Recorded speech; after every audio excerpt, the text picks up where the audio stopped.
And now moving on to news related to Bihar politics. As the Bihar polls draw near, the fight for the Chief Minister's seat has officially begun. The NDA has launched its campaign in Bihar with support from both the JDU and the LJP. However, a new twist has emerged. While the NDA projects Nitish Kumar as its Chief Minister face, the LJP has now pushed forward Chirag Paswan's name. The party has proposed Chirag as the candidate and urged him to contest from a general seat instead of a reserved one. LJP claims Chirag Paswan is the only hope for Bihar, promoting a Bihar first, Bihari first vision. This move has given the opposition a chance to target the NDA, mocking the internal rift. The RJD says multiple chief minister contenders show a lack of unity. The party claims the LJP is being sidelined by both the BJP and JDU. Chirag Paswan ji ने हर वक्त कहा है, हर बार कहा है, हर मंच से कहा है कि बिहार उनकी राजनीति का केंद्र है और बिहारियों के विकास के लिए वो कृत संकल्पित हैं। केंद्रीय मंत्रिमंडल में रहते हुए उन्होंने ऐसे कई फैसले जो बिहार के लोगों के लिए, बिहार के विकास के लिए हो सकता है, करवाए हैं।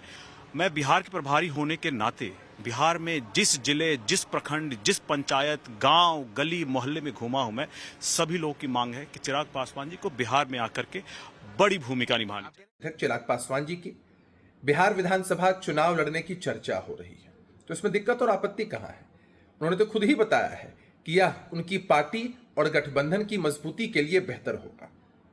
चिराग पासवान जी ने खुले मंचों से कहा है कि बिहार में सीएम पद की कोई वैकेंसी नहीं है और एनडीए का पूरा कुनबा उनकी पार्टी नीतीश जी के मजबूत नेतृत्व में चुनाव लड़ेगी। अब कुछ पॉलिटिकल पंडित अपने हिसाब से अलग नैरेटिव गढ़ रहे हैं, लेकिन जहां नीतीश जी का नेतृत्व हो वहां सारे इक्वेशन फेल हो जाते हैं। विधानसभा चुनाव तक जहां सवाल है तो एनडीए एकजुट होकर चुनाव लड़ने वाला है। उनकी पार्टी उनके बारे में क्या निर्णय करती है ये उनका फैसला है, लेकिन हम सबको मालूम है कि हम इकट्ठे एकजुट होकर एनडीए के नेता चुनाव के मैदान में जाएंगे और 200 से ज़्यादा सीट जीतेंगे। एनडीए में अभी से ही सिर्फ फुटबॉल शुरू हो गया है। अब कई मुख्यमंत्री के दावेदार हो गए हैं। श्री चिराग पासवान जी की पार्टी एलजेपी कह रही है कि श्री चिराग पासवान जी मुख्यमंत्री का चेहरा होंगे। आदरणीय नीतीश कुमार जी और बीजेपी मिलकर श्री चिराग पासवान जी की पार्टी की उपेक्षा कर रही है। अभी जैसे जैसे चुनाव सामने आएंगे अभी और सिर्फ फुटबॉल होगा, बवंडर होगा। एनडीए में सबको पता है एनडीए की नाव डूबेगी। बिहार तैयार है तेजस्वी सरकार बनाने के लिए।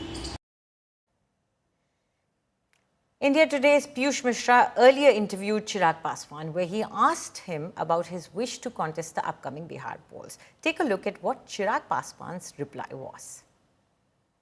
ये विधानसभा चुनाव के बाद हम देख सकते हैं आपका प्रतिनिधित्व या आप खुद सरकार में वहां पर हों बिहार में, अगर सरकार बनती है एनडीए की। तो मेरी पार्टी की तरफ से ये गाहे बगाहे कभी ये ज़रूर आता है और मैंने भी इच्छा जाहिर की है कि मैं आज नहीं तो कल मैं विधानसभा का चुनाव लड़ना चाहता हूं। अब लोकसभा का चुनाव नहीं, मैं बिहार की विधानसभा में मैं अपने आप को अब ज़्यादा देखता हूं। बट हाँ, ये तमाम फैसले 2025 विधानसभा का चुनाव लड़ूंगा या 2030 विधानसभा का चुनाव लड़ूंगा, ये तमाम बातें पार्टी को तय करनी है। इससे पहले कि आप पूरा प्रश्न पूछें कि भाई पार्टी तो आप ही हैं, वही मैं कहने वाला था। तो हाँ, मैं जानता हूं, क्योंकि ये छूटते ही ये सवाल मेरे ऊपर आता है कि भाई पार्टी तो आप ही को तय करना है। जब मैं बोलता हूं कि पार्टी को तय करना है, इसका मतलब ये है कि पार्टी को इस पर चर्चा मंथन करनी जरूरी है कि क्या मेरे इस बार विधानसभा चुनाव लड़ने से पार्टी को लाभ होगा। But eventually I am pretty much prepared कि 2030 में मैं बिहार विधानसभा का चुनाव नहीं। आपका मन क्या इस बार विधानसभा चुनाव लड़ने का मन है? आपकी अपनी पर्सनल राय भी? मेरा समर्पण पूरी तरीके से मेरे प्रदेश के प्रति है। आप मुझे कल बोलेंगे, मैं कल जाके मैं बिहार में मैं पूरी तरीके से मैं लग जाऊंगा। और अगर स्ट्राइक रेट अच्छा ये निकल के आता है कि स्ट्राइक रेट डेफिनेटली, अगर पार्टी अगर ये कहती है तो मैं जरूर इसी बार मैं विधानसभा लड़ना चाहूंगा।